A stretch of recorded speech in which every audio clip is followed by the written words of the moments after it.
வணக்கம். இன்னைக்கு எதை பத்தி பேச போறோம்னா, ஒரு கேவலமான, அருவருப்பான ஒரு மனுஷன பத்தி இல்ல. தான் குடும்பத்துல நடக்கிற பிரச்சனை, தான் கள்ள தொடர்பு வச்சுட்டோம். அதனால தான் பொண்டாட்டி டிவோர்ஸ் கேட்குறாங்க. அத மறைக்கிறதுக்காக ஒரு மகளிர் தின விழா வச்சு, அங்க வந்து மகளிருக்கு நான் இத குடுக்குறேன், அத குடுக்குறேன்னு எல்லாத்த பொல்லாத்தலாம் ஒளறி, ஒரு அசிங்கமான, கேவலமான மகளிர் தின விழா இல்லாம, சூப்பரா, இன்ட்ரஸ்டிங்கா வேற லெவல் மகளிர் தின விழா நடத்திய டிவிகே தலைவர் விஜயை பத்தி தான். அது ரொம்ப இரிட்டேட்டிங்கா இல்லாம இன்ட்ரெஸ்டா இருந்துச்சு. அந்த இன்ட்ரெஸ்டான நிகழ்ச்சியில ஒரு இரிட்டேட்டிங் ஃபேஸ். இந்த அந்த இரிட்டேட்டிங் ஃபேஸை விட இரிட்டேட்டிங்கா ஒரு விஷயம் சொன்னிச்சு. கேட்கவே இரிட்டேட்டிங்கா இருந்துச்சு. பேசாம நாமளும் இப்போ பெண்ணாவே பிறந்திருக்கலாமே நினைக்கின்ற அளவிற்கு பெண்ணாவே பிறந்திருக்கலாம். ஏன் சொல்லுங்க? ஏன்னா அவங்க தலைவருக்கு வந்து இப்போ டைவர்ஸ் ஆக போகுது. அடடா, தலைவருக்கு டைவர்ஸ் ஆக போகுதே, சிங்கிள் ஆகிடுவாரு. இப்போ நம்ம பொண்ணா பொண்ணு தலைவர் உஷார் பண்ணி நம்ம போய் பக்கத்தில் உட்காந்துருக்கலாமே.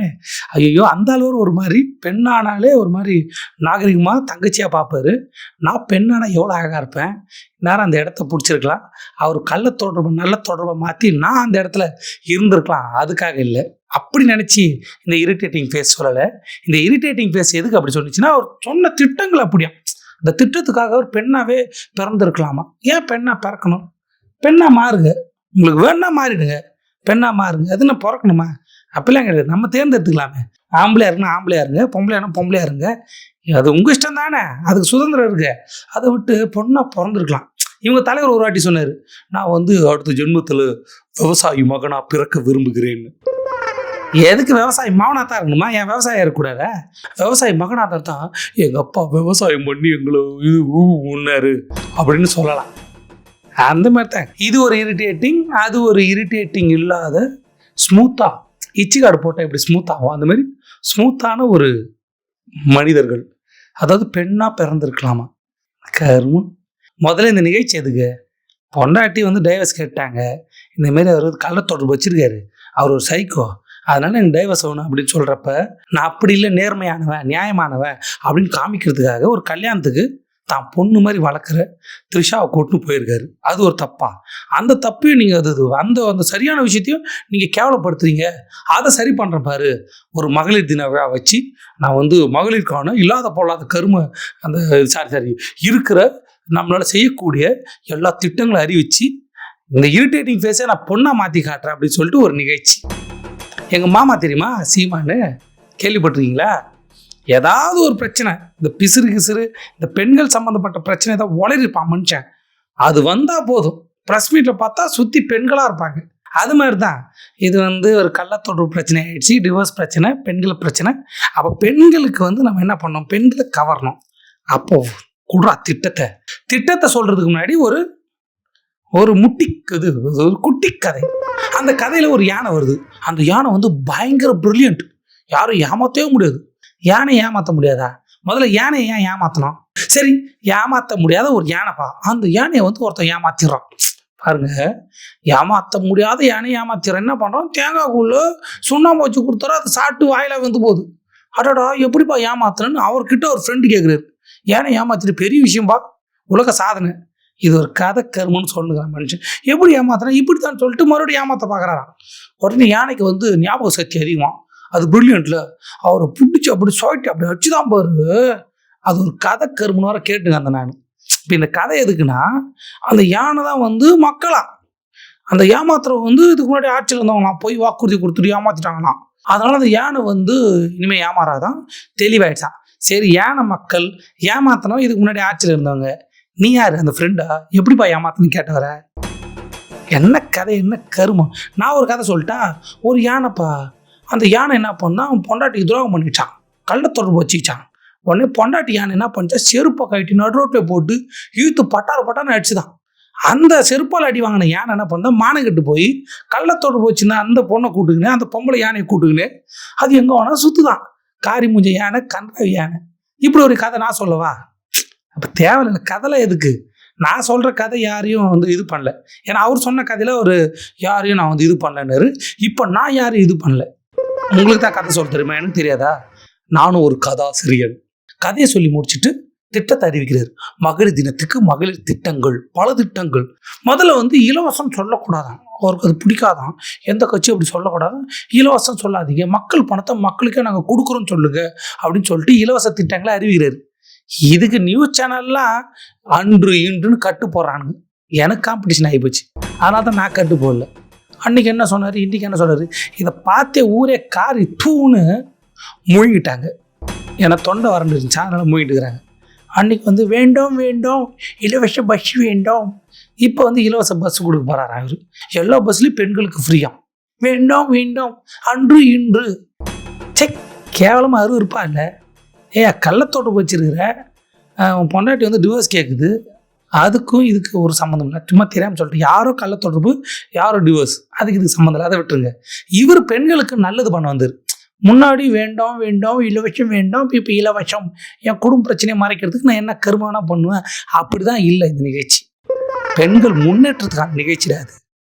தப்பாக பேசுனீங்க நாக்கு ஒழுவி போயிடும், அழுவி போகாது. ஏன்னா என்ன சொல்கிறது, இரிட்டேட் ஆகிடுச்சு. இவன் மூஞ்சை விட இரிட்டேட்டாக இருந்துச்சிங்க அந்த நிகழ்ச்சி. யாருக்கும், எனக்கு இல்லை. சரி திட்டம் தான் புதுசாக இருக்குன்னு பார்த்தா திட்டமும் புதுசாக இல்லை, எதுவும் புதுசாக இல்லை, எல்லாம் பழசு. மூஞ்சி மாதிரி பழசாக கடுப்பாக இருந்துச்சு. ஏன்னா 2500 கொடுக்க போகிறாராம் எல்லா குடும்ப தலைவிக்கும். இது வந்து கிரீமி லேயர் இருக்குது. ஒரு government employee, central government state government employee கிடையாது. அப்போ தான் வந்து கிரீமி லேயர் படி இல்லாதவங்களுக்கு நிறையா கொடுக்க முடியும். ஒருவேளை அவங்க வந்து ஒரு ஒடுக்கப்பட்ட சமூகம், முதல் தலைமுறை பட்டதாரி, முதல் தலைமுறையாக போயிட்டு ஒரு சென்ட்ரல் கவர்மெண்ட்டோ இல்லை ஸ்டேட் கவர்மெண்ட்டில் இருக்கிறாங்க, இல்லை ஸ்டேட் கவர்மெண்ட்டில் வேலை செய்கிறவங்க ரொம்ப கீழே ரொம்ப சம்பளம் கம்மியான வேலை செய்கிறாங்க, அவங்களுக்கு கொடுக்க மாட்டீங்களா? சோஷியல் ஜஸ்டிஸ் எங்கே போகுது? அதாவது பொண்டாட்டியை பார்த்துக்காம கள்ளத்தொடர்பு வச்சுக்கிட்டு பொண்டாட்டி டிவோர்ஸ் அப்ளை பண்ணுறப்ப மகள் மாதிரி ஒருத்தர் கல்யாணத்துக்கு கூப்பிட்டு போகிறவர்கிட்ட போய் social justice, equality, creamy layer இந்த கருமெல்லாம் பேசினா என்னத்தான் செருப்பை கட்டி வெளியே விட்டுட்டு வீட்டுக்கு வாங்க, யார் வர்றதா இருந்தாலும். புரியுதுங்களா? அப்படி சொல்ல வந்தேன் நான். இவர்கிட்ட போய் இந்த கருமத்தை ரொம்ப எதிர்பார்த்துட்டேன். ஏன்னா 2500 அவங்களுக்கு கிடையாது, இவங்களுக்கு கிடையாது, கிரீமி லேயர் இருக்குது, அதாவது எளிய மக்கள் இவங்க கவர்மெண்ட் வேலை இருக்கிறாங்க, அவங்களுக்கு தான் அதிகமாகுது. இந்த கருமெல்லாம் யோசிச்சுட்டு நான் பார்க்குறப்ப இவர்கிட்ட இதெல்லாம் யோசிக்க மாட்டேன் அந்த மனுஷனை யோசிச்சேன். அப்புறம் தான் வச்சு அவருக்கு அவர் குடும்ப பிரச்சனை யோசிக்கவே நேரம் இல்லை. கல்யாணம் அட்டன் பண்ணுறவர்கிட்ட போய் சோஷியல் ஜஸ்டிஸ் இது கருமம் என்ன சொல்லணும், கேவலமாகுது. என்ன நினச்சா இவன் மூஞ்சோட கேவலமாகுது. சரி திட்டத்துக்கு வருவான். அப்புறம் திட்டத்தோட பேர்லாம் அம்சமாக இருக்கும். சூப்பர் சூப்பர் திட்டம். அதாவது கோர்ட்டுக்கு பேர் வைக்க போகிறாரு, அஞ்சலி அம்மாள் நீதிமன்றம். அப்போ போலீஸ் ஸ்டேஷன் என்ன சொல்லுங்க, யுத்தமே சத்தியமூர்த்தி ஐபிஎஸ் போலீஸ் ஸ்டேஷன். கரும நான் சொல்ல என்ன இப்போ படத்தை கூட்டு வந்து சொல்லுற, அவர் ஒரு திட்டம் அறிவிக்கிறார், நீ மாட்டும் இஷ்டத்துக்கு பேசுகிற. அவர் தான் இஷ்டத்துக்கு யார் யாரும் கூப்பிட்டு கல்யாணத்துக்கு போகிறாருன்னா நீ இஷ்டத்துக்கு பேசுவியா? அப்படி பேசக்கூடாது, அப்படி சொல்லாதீங்க. அவர் படத்தில் ஒரு டைட்டில் வச்சு தான் அவர் வந்து திட்டமே அறிவிக்கிறாரு. ஒரு திட்டம் சிங்கப்பெண், சிங்கப்பெண்ணே. அடுத்து சிங்கப்பெண்கள் மேம்பாட்டு திட்டம், சிங்கப்பெண்கள் மேம்பாட்டு திட்டம், சிங்கப்பெண் மேம்பாட்டு திட்டம். ஏன்னா அவர் படத்தில் சிங்கப்பெண்ணே பாட்டு வச்சிட்டார்ல, அப்புறம் என்னென்ன திட்டம் சொல்லுவார் தெரியுமா ஃபியூச்சரில்? பாருங்க, நினச்சி பாருங்களேன். பத்ரி பாக்ஸிங் அகாடமி, அடுத்து Thiruppachi Sivagiri special task force ரவுடிகளை கட்டுப்படுத்த, அடுத்து கும்பிட போன தெய்வம் குறுக்க வந்ததமா திட்டம், அடுத்து இன்னிசை பாடி வரும் இளங்காற்றுக்கு உருவமில்லை குட்டிருக்கு ஐஏஎஸ் கவர்மெண்ட் அகாடமி, அடுத்து பூவே உனக்காக தியாகிகள் பென்ஷன், அடுத்து குஷி ஜெனி சிவா பெண்கள் பாதுகாப்பு திட்டம். ஏன்னா அந்த படத்தில் தான் உமன் ஹராஸ்மெண்ட்டை ரொம்ப இயல்பாக நடிச்சிருப்பாரு. காம வெறியில் அந்த நடிகையோட இடுப்பை கடிச்சு தின்ற மாதிரி கண்ணில் தின்னுவான் மனுஷன். அந்த நடிப்பு அந்த மாதிரி ஹராஸ்மெண்ட்டுக்கெலாம் இவரே ஒரு உதாரணமாக இருக்கிறார். படத்தில் இப்படி பார்க்கக்கூடாதுன்னு நடிச்சிருக்காரு. பின்ன என்னங்க சிங்கப்பெண்ணே மேம்பாட்டு திட்டம், அதை எடுத்துன்னு சொருவது படத்தை வச்சுன்னு பிளாஸ்ட்ன்றது. யானை கதை சொல்கிறப்பயே அதெல்லாம் ஒரு தொழில் ரகசியம் ஐயா சாமி. சினிமா டைலாக பேசுறது, அவர் படத்தோட டைட்டிலில் பேசுறது, எந்த கருமத்தையாக பேசி தொலைகிறது. இதில் கொடுமை என்னென்னா அதில் வந்து அண்ணன் சீர்திட்டமா என்னன்னா சீர் கொடுக்குறாராம் தங்கச்சிக்கு கல்யாணம் ஆச்சுன்னா சீர் கொடுப்பாராம். தமிழ்நாட்டில் இருக்கிற எல்லாரும் அவருக்கு தங்கச்சியா, த்ரிஷா கூட தங்கச்சியா சொல்லுங்க. இல்லை பெண் மகள் ஆனந்த ஏழை மீட்டுகிறார், அந்த மகள் அவங்ககிட்ட போவேன்னா சரி இங்கே வருவோம். எல்லோரும் தங்கச்சிக்கு கல்யாணம் ஆச்சுன்னா இவர் வந்து 8 கிராம் நகை கொடுப்பாராம், கூடவே ஒரு பட்டு புடவையாம், தொட்டு தொடரும் பட்டு பாரம்பரியம். நான் கேட்குறேன், அம்பேத்கர் பெரியார் கொள்கை தலைவராக வச்சுக்கின்னு அது என்ன சீரு மோறு அசிங்கமாக இல்லை, கேவலமாக இல்லை? இதில் என்ன நீங்கள் அம்பேத்கர் பெரியாரை படித்து கீச்ச லட்சணம் கருமா? இந்த கேள்வியெல்லாம் கேட்கறதுக்கு முதல்ல நான் அசிங்கம் பண்ணணும். அவர்கிட்ட அதெல்லாம் கேட்கலாமா? அவரே பாவம் இல்லையா? வாழ்க்கையில் எவ்வளோ கஷ்டத்தில் இருக்கிறாரு. கல்யாணத்துக்கு போயிட்டு வந்துட்டு பெண்களுக்காக திட்டத்தை சொல்கிறாரு. அவர் குடும்பமே சரியில்லை. அவர்கிட்ட போய் அம்பேத்கர் பெரியாருன்றீங்க. அம்பேத்கர் யாருன்னே தெரியாது அவருக்கு.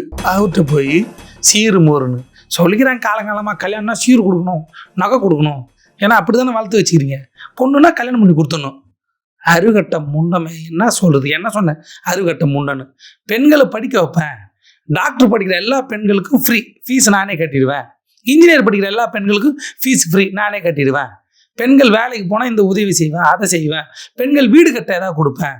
பெண்கள் தொழில் தொடங்க ஏதாவது பண்ணுவேன். பெண்கள் எக்கனாமிக்கலி இண்டிபெண்ட்டாக இருக்க எல்லா உதவியும் பண்ணுவேன். பெண்கள் சுதந்திரமாக இருக்க, அவங்களுக்கு பிடிச்ச ட்ரெஸ்ஸு போட, அவங்களுக்கு பிடிச்ச மாரி வாழறதுக்கு எல்லா உதவியும் பண்ணுவேன். அப்படிலாம் சொல்லலை. பட்டுப்புடவை கொடுப்பாரு. சில பெண்கள் கல்யாணத்துக்கு நான் பட்டுப்புடவை கட்ட மாட்டேன், மாடர்ன் ட்ரெஸ் போடுவேன், ஜீன்ஸ் போடுவேன். ஏன் ஜீன்ஸ் கொடுப்பேன்னு சொல்ல வேண்டியதானே? அதுக்குன்னே பட்டுப்புடவை. அதாவது பாரம்பரியமாக பெண்கள்லாம் வந்து கல்யாணம் பண்ணிக்கணும். கல்யாண டைமில் நகை இல்லாமல் கஷ்டப்படுறாங்க. சீரு, ஏன்னா புருஷன் கொடுமைப்படுத்துறான். நாங்கள் சீரு கொடுத்து அனுப்புவோம். அப்போ தான் புருஷன் பெண்களை நல்லா பார்த்துப்பான். பெண் விடுதல் பேசல லட்சத்தை பாரு கருமம். சிக், உண்மை அசிங்கமாக இல்லை? இந்த பிரச்சனைலாம் விட்டுருவார், பர்சனல் பிரச்சனைலாம் விட்டுருவான். அது என்ன சீரு மோர்? பொண்ணுன்னா கல்யாணம் பண்ணி ஆகணும், சீர் கொடுத்தே ஆகணும். அப்போ தான் புகுந்த வீட்டில் அவளை நல்லா பார்த்துப்பாங்க. அண்ணன் சீர் கொடுத்தாருப்பா. படத்தில் இந்த சீனை வச்சுட்டு காரி துப்பிட்டு போயிடுவானுங்க. இன்னமும் பெண்களை பட்டுப்படவை சீரு கரும கன்றாவி. உண்மை கடுப்பாக இருக்குது. வளரவே இல்லை கொஞ்சம் கூட. எதுக்கு பெரியார் ஃபோட்டோ அம்பேத்கர் ஃபோட்டோ கீச்சு போட்டு எதையாவது உங்கள் ஃபோட்டோ வச்சுங்க. நீங்கள் கல்யாணத்துக்கு போய் எடுத்தீங்கல்ல ஜோடியா, அதை போட்டு வச்சிங்க அப்படின்னு வெளியே பேசுகிறானு. இப்பெல்லாம் நான் பேச மாட்டேன். நான் விஜய் ரசிகன். பாவம் அந்த மனுஷனே எவ்வளோ சந்தோஷமாக இருக்கிறாப்புல. கல்யாணத்துலாம் போயிட்டு வந்து இது வருத்தமாக இருக்கிறாப்புல. இதுக்கு அடுத்தது தாய்மாமன் தங்க மோதிர திட்டமா? அது என்ன சொல்லுங்க?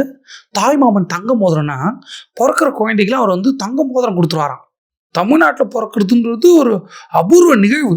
அங்கே பிறக்கிற எல்லா குழந்தைக்கும் தங்க மோதிரம் ஃப்ரீ. இதான் குடும்ப பிரச்சனையை மறைக்கிறதுக்கு நான் தங்க மோதிரம் கொடுக்குறேன், நான் வந்து அண்ணன் சீர் கொடுக்குறேன். என்னையா சீர் மோர் கருமா? வரதட்சணை கொடுக்குற நீ கேவலமா? அது வரதட்சணை இல்லை, சீர்.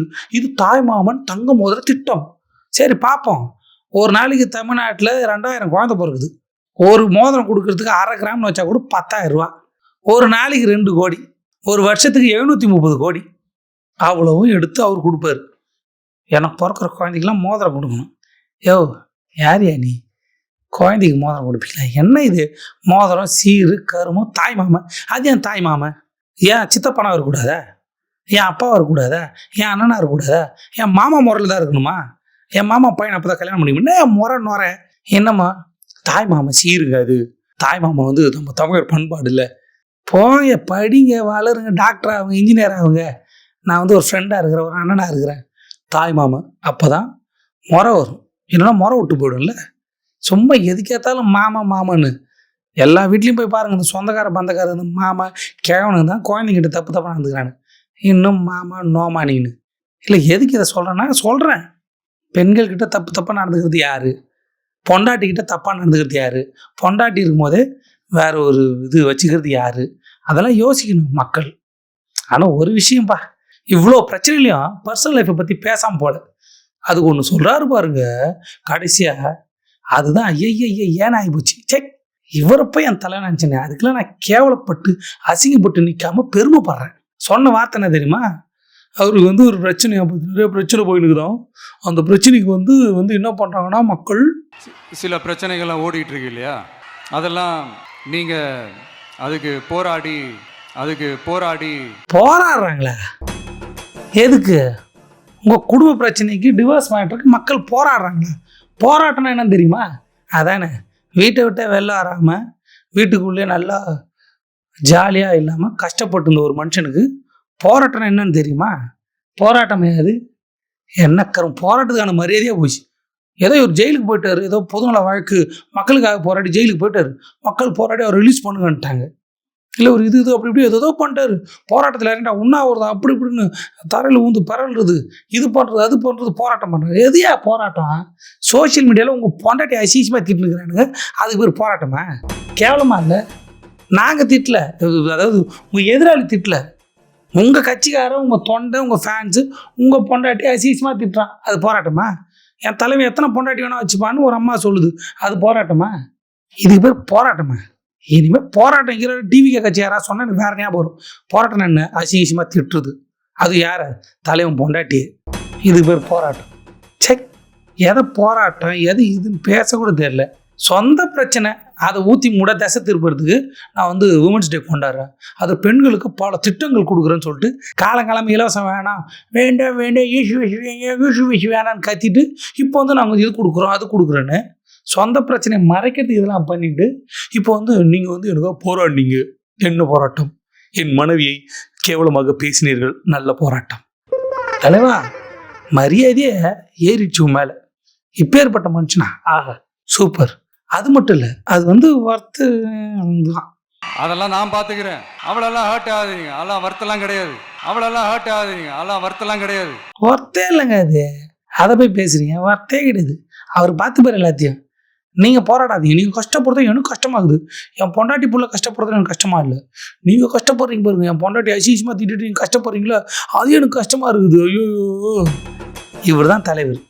அந்த அம்மா வந்து சொல்லியிருக்கிறாங்க, வீட்டில் சேர்த்துக்க மாட்டுறாரு, சண்டை போடுறாரு, வெளில தோர்த்துறாரு, கேஸு கொடுத்தா எனக்கு இருக்க இடம் இல்லை, நான் வெளியூர்லேருந்து வரேன், என்னை இருக்க விடுங்கன்னு சொல்லிட்டு கோர்ட்டில் கேட்டிருக்காங்க. ஜீவனாம்சம் கேட்டிருக்காங்க. ஊறப்பட்ட காசு வச்சுக்கிறாரு, எனக்கு என் பிள்ளைக்கு சேர வேண்டியதை கொடுன்னு சொல்லிக்கிறாங்க. கொடுக்க மாட்டேன் நேரம் தெரியல. கொடுப்பாருன்னா ஏன் கேட்க போகிறாங்க? கொடுக்குறதுனா அவரே வீட்டில் பேசி நம்ம எல்லாத்தையும் நீ வச்சுக்க, பிள்ளைய பார்த்துக்கோ, எனக்கு வேறு லைஃப் பிடிச்சிருக்கு, நான் அதை வாழப்போறேன்னு போயிருக்கணும். அதுவும் ஜெயிலியா எத்தனை தடவை பேசி பார்த்தாங்களாம், நல்லா டீசெண்டாக பிரியலான்னு பார்த்தாங்களாம், அதுக்கும் விடலையா. காசும் கொடுக்க மாட்டேன்டாப்லையா. பின்ன பிரிஞ்சா காசு கொடுக்கணும், ஜீவனாம்சம் கொடுக்கணும். எப்படி ஒரு 1000 கோடி 2000 கோடி சொத்து இருக்குமா, ஒரு 500 கோடி கொடுக்க வேண்டியதாக இருக்கும். ஐயோ பணமாச்சே, வேற என்னன்னு சொல்ல தெரியலையா. டீசெண்டாக டிவோர்ஸ் கொடுத்துட்டு உங்கள் லைஃப்பை நீங்கள் பார்க்கலாம். இந்த பொது வாழ்க்கையில் இறங்கி இந்த திட்டங்களை நிறைவேற்றலாம். நீங்கள் சொன்ன என்ன கரும்பு திட்டமோ எல்லாத்தையும் நிறைவேற்றலாம், அதில் இறங்கலாம். இப்போ நீங்கள் ஆட்சிக்கு வரணும் கூட அவசியம் இல்லை, உங்கள் கை காசை போட்டு எல்லா திட்டத்தையும் நிறைவேற்றலாம். காசும் செலவு பண்ணக்கூடாது, இதுவும் பண்ணணும். என்ன இது ஷேக், பாவமாக இருக்குது. வக்கீலை வச்சு மிரட்டுறாராம் சொல்லியிருக்கிறாங்க, நியூஸில் பார்த்தேன். இவர் தான் வந்து பெண்கள் பாதுகாப்பு, பெண் விடுதலை, அதாவது இது பண்ண போகிறேன், கேமரா வைக்க போகிறேன், அது பண்ண போகிறேன்னு. எனக்கு தெரிஞ்சு தனிப்பட்ட பிரச்சனையை மறைக்கிறதுக்காகவே எல்லா கருமத்தையும் பண்ணுற ஒரே மனுஷன் யாரோ. யார் பெற்ற மகளோ நீ கல்யாணத்துக்கு கூட்டின்னு போனது, யார் பெற்ற மகளோ இந்த ஊர் சிந்திடும் மூக்கு சளி இவன்.